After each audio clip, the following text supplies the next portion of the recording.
Hello, Mr. David. Hey, McCunn. How was Baja Blast at Pacifica Taco Bell Cantina? The Cantina, the world's most famous Taco Bell. I mean, Baja Blast is always a blast. So, I was going to ask you. So this is a Mountain View drink. I'm yeah, assuming that I'm assuming that this is available everywhere, but apparently it's not. apparently it's not. Yeah, and I think our co-founder Abby, his kids told us this. We're not cool enough. We're out of the know. So, Interesting. That's the deal. So they're the ones who told us, okay, we're going to go ahead and drink Baja Blast, and then we went yesterday, beautiful sunrise, a yep, sunset at your house. But after that, we got the afternoon breeze and the sunny day. People were surfing, and we had Mountain View Baja Blast at the cantina. yep. Can't beat that. Can't beat that indeed. Okay, got it. Good. Go to the topic for the week. Today, we're going to talk about one of our customers without obviously mentioning names. But this is data garbage dump day. And it seems there are two approaches to what marketing teams are trying to do. One is the data, buffet style work, and one is data a la carte work. I don't know how to call it any better, so I'll use that approach. So tell us a little bit about this background of the company. I know you were talking to me yesterday or last few days about how much data they just have, and they don't seem to be very information rich. They're just data rich. Yeah. Um, so they set up HubSpot, and again, great tool. Especially love their API docs. So big shout out to the HubSpot people. Um, but yeah, they're using it kind of beyond its intended use case. They've plugged in like over a dozen businesses into a single instance. Yeah. And when I think about it, like even Salesforce gets very unmanageable once you've accumulated enough records. Yeah. And that's like a single business. So like you plug in 12 of them and enough time goes by, then you're gonna end up with just a lot of stuff to manage. So we walk through their let's walk through their workflow, right? Their or the way they have set up their system. They have multiple websites. Each of them are different brands. Most companies have this, or larger companies do have this. So they have these multiple websites with multiple brands. And then they have multiple calls to action where they attach GTM tags, Google Tag Manager tags. So based on the call to action, for example, if I'd say, show me a demo or schedule a demo versus speak to sales versus download this white paper, they have different tags and they plug that data into HubSpot right now, correct? Yeah, that's correct. Okay, so then besides that, the big challenge seems to be the step number two in this whole thing is data enrichment, which is what a lot of people in marketing do. So once they get somebody giving in, you don't want to ask customers a lot of information before. You don't want it to be an inquisition. You just want them to say, here's my email address, here's my name, or if required, a phone number. And that's it. They ask them that and they tell them we'll schedule a meeting or we'll schedule a follow-up or you can download an asset. So now they have an email address, they have a name of a person, and where do they go from here? Um, so then from there, it the right data needs to append to that lead. And so like if it came from an ad or it came from a demo request, like kind of depending on its point of origin, it needs to get certain fields populated that are related to its attribution. Um, that email is going to get need to be validated, sort of the location, all that stuff. All the data you need for both the attribution side and the routing side, you're going to need more or less instantaneously. So that's kind of number one. Then number two, like you probably need a little more color around because like normally lead data is like pretty unenriched. Yeah. So like you said, you might get a name, an email, like a phone number is like really juicy. That's like not super common. Um, and so you'll need a little more stuff like their title, like maybe what department they're in, Um, like you need something to match them to an account. So normally you can use an email address for that. So those are kind of your critical pieces. So Um, let's take a look at this specific case, right? So they have an email address and they have a name of a person. Now you're going to append the name of the person with the email address. You're going to know, or you're going to want to find account information. What company do they work for? What size of company it is? What industry it is? yeah, Where are they located, right? So that's the for company, what we call firmographics yeah, information. Then we need the demographics information. What is the yeah, title of the person? Uh, what kind of budget they have? What kind of authority they have? What kind of level they have? That type of thing. yeah, Then you need technographics information. yeah, Do they have HubSpot at the back end? Do they have, for example, Salesforce at the back end? Whatever your specific need is. yeah. Now, it turns out all this data comes from different sources, or there are companies that give you all of this data, but in what we call the data buffet. Yeah. So tell us more about that. So now you need 10 pieces of information, let's say worst case 15, and you've got now 80 things that are coming at you. What are companies doing? Are they keeping it all and putting it into a data garbage dump, or are they being smart about it and only keeping fields that are required, or are they expanding their HubSpot with custom fields and putting all of the stuff in? So what I've seen is for lead enrichment, a lot of times companies will use very specific platforms that specialize in sort of that instantaneous lead enrichment work. So they'll use that immediately for that lead data so that they can route it. You know, that speed to lead is really important. So Um, is this like a Zoom Info, Apollo API, Clearbit has got an API, Dun& Bradstreet has one? Is it that yeah, kind of thing, or is it something different? yeah, yeah. So like the Clearbits of the world, and Zoom Info does it as well, but Clearbit's been kind of the winner in terms of that instantaneous stuff. And then for sort of ongoing account enrichment and stuff like that, then people will use Zoom Info. Um, Apollos and all of those things are becoming a lot more popular, though they tend to be a little more sales orientated. So like if you're prospecting, you might use Apollo to like kind of kick off your list. That's at least what I've seen. Yeah, so now you've got all this data in your HubSpot. And by the way, we haven't even talked about the Clickstream data because you want to know, I guess the salesperson who's going to call them, the inside salesperson of BDR, needs to know where did they click? Did they go to the pricing page? Did they interested in product X or product Y? Which pages did they go? That data also comes in. So now you've really got a data buffet. Yeah. And that data is difficult to handle because typically, like in HubSpot or Salesforce, you'll have some fields like source and then subsource and stuff like that.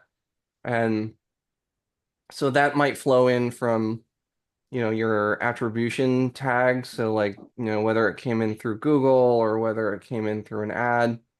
Yeah. Um, and then yeah, you have like the clicks and the activities on the website and this and that. The major issue is um, you have like singular fields that represent those data points. Yeah. And typically, uh, yeah, you'll have sort of a finite set of those fields and they'll get filled in like when you get a demo request. But then, maybe that person's at the company for 5 years and a lot of times there's like multiple deal cycles. Yeah. Or there's a lot of activity over time. So then those fields will get overwritten.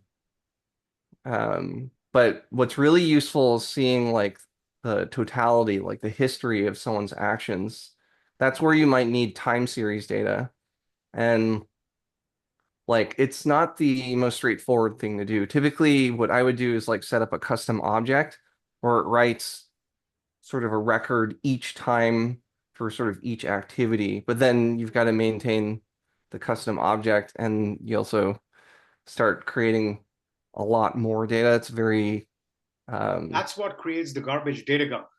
yeah, that Well, creates a lot of data storage. garbage dump. Yeah. Creates a lot of storage intensity. Yeah.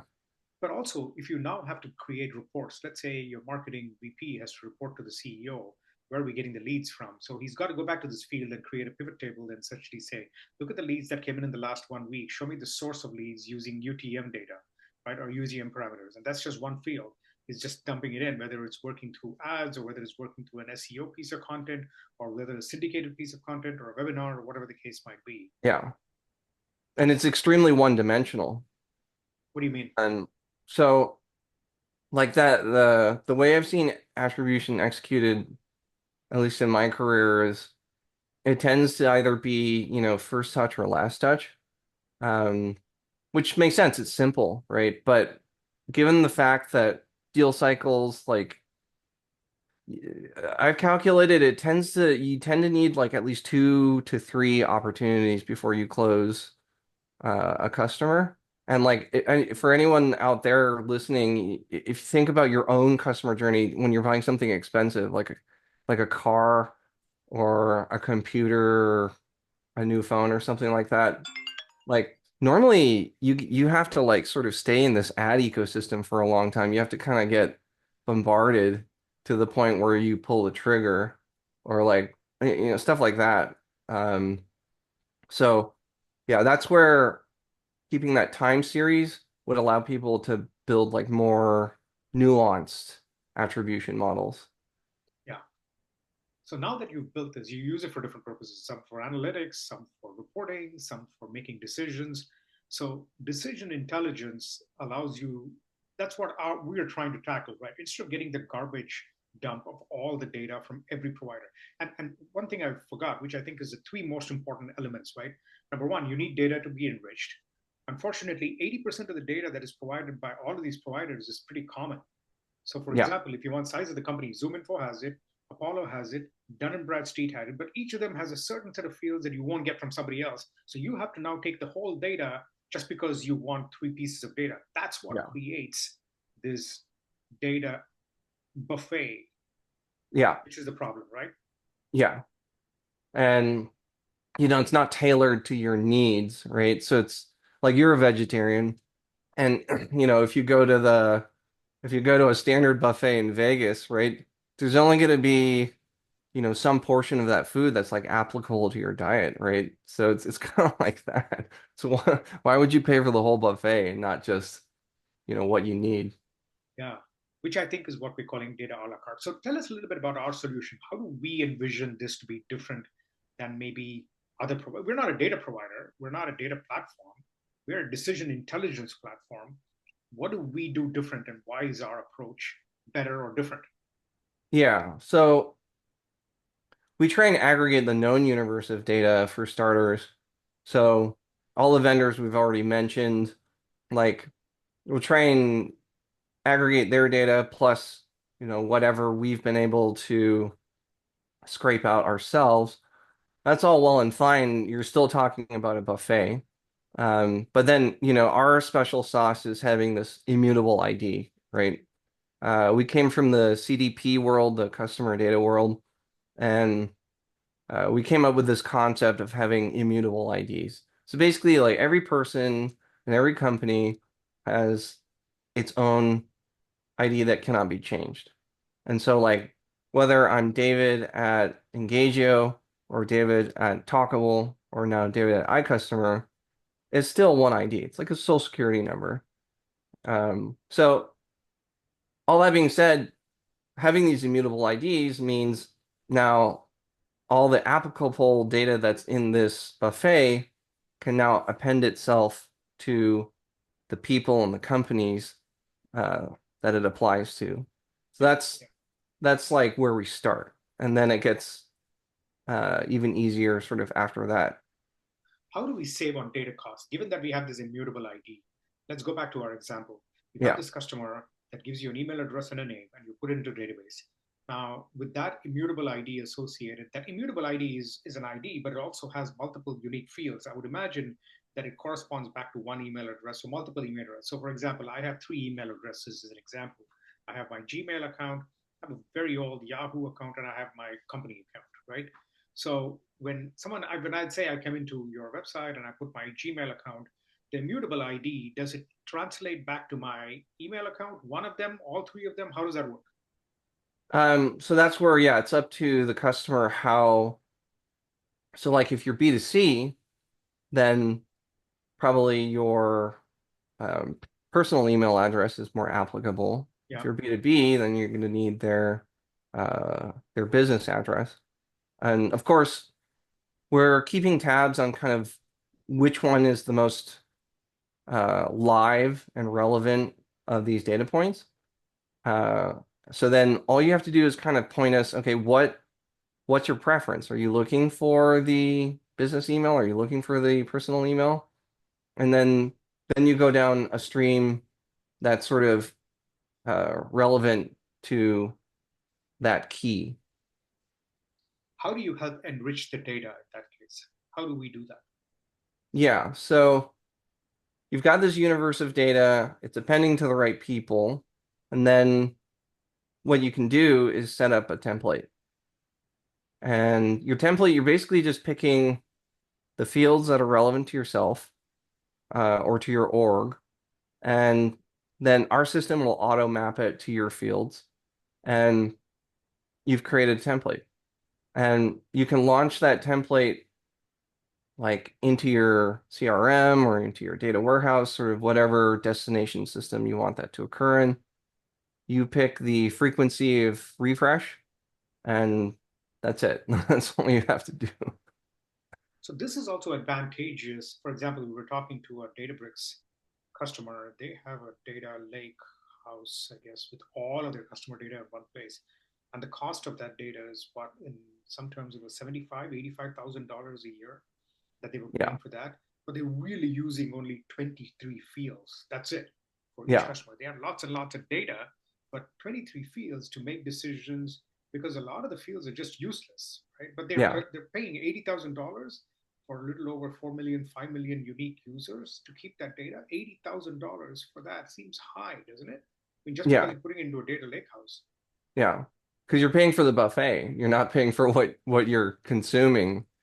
Um, When is the buffet less expensive and more efficient than the buffet? Sorry, when is the buffet more useful than the a la carte? Give me an example of, okay, you eat everything. So you go to Vegas, it might be better to go with the buffet than with the a la carte. When do you think people should make that trade off? Should we go with, okay, get all the data, or should we go with a solution like ours? um, I think like if you're looking to use data for your own platform, it might be relevant to go and buy, the entire flat file. Because then you can pick and choose from that flat file whatever you need for your application. Um, but yeah, if you're using it for your org, uh, I think it's definitely easier to go with our solution. So data is a business. Is data, if data, you're in the data business, then it makes sense for you to get a lot of the data. But if Yeah. you are in the marketing business with your customers for a specific thing, for example, you're a retail outlet, you're a CPG customer, you're a SaaS company, you don't really want all of that data. No. Yeah, and why would you incur the cost as well?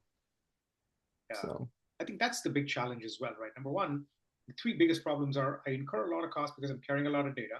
Number two, I have a lot of data and very little insightful information from that. And number three, maintaining and managing reports, analytics, getting to make decisions, doing decision intelligence just takes so much more time and effort because you have to now sort through garbage of, or another way to put it, back to the buffet example, I have to walk all the way through all the meat and the chicken and everything else finally to get to the small section that has vegetables for my case. yeah. Yeah. Awesome. This was good. Anything else? Parting thoughts? Cantina, or we actually went to a very nice restaurant in San Mateo as well. Do you remember the name? That actually was a healthy lunch, right? Like lots of vegetables, lots of cheese, a very nice lemonade. What do you got an unsweetened tea or something, did you? Yeah. Oh, yeah, that was in Burlingame. I don't remember what the name of the restaurant was, but that was But the drinks were very nice. This Oh, was one of the Urban Kitchen. That's what it was called, wasn't urban it? kitchen. Yep. There you go. I had a kombucha, organic kombucha, and Abhi had some green something. Some green nonsense. Awesome, David. It was good seeing you this week. It was terrific to catch up and talk about data dump, data garbage can, data dump can, buffet versus a la carte. I will talk to you again next week. Take care, my friend. All right.